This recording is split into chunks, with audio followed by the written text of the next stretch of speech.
ask a co-host to come talk to us for a minute real quick, because something you've been talking about here in business ownership is you're dealing with people who are at that point of the toughest part of the decision, right?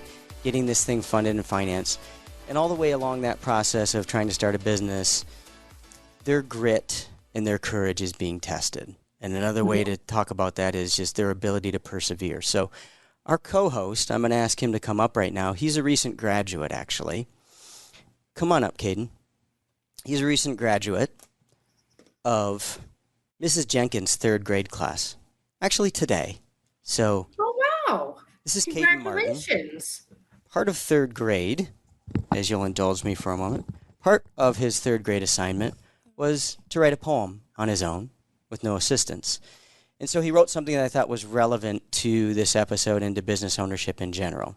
So go ahead and look into the camera and read us your poem, if you would. Perseverance by Cayden Martin. When you get math wrong, as you sometimes will, when everything happening seems to go downhill, if perseverance is low and stress is high, or you want to smile but you have to cry, when your brain is pressing a little bit, calm down if you want, but do not quit.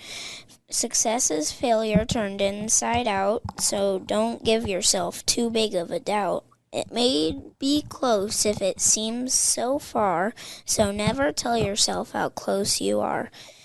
Stick to the fight after your hardest hit. It's when things go worst that you must not quit.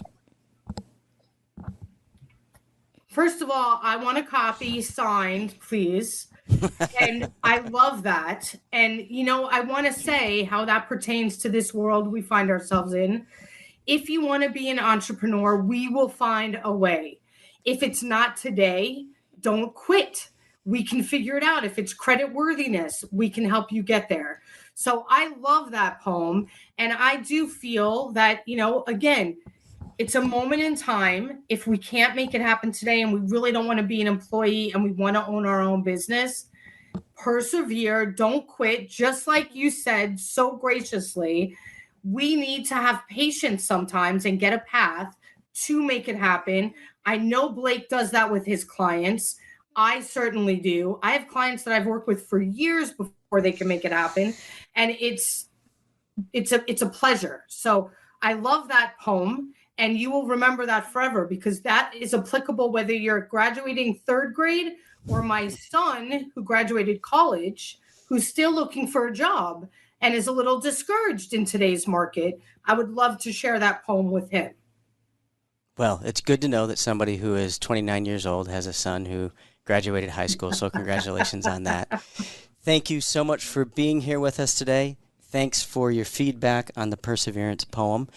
Everybody remember that if you're looking for more information on what we talked about today, to get in touch with Wendy, or just questions about perseverance and business ownership in general, use that QR code on the bottom of the screen here.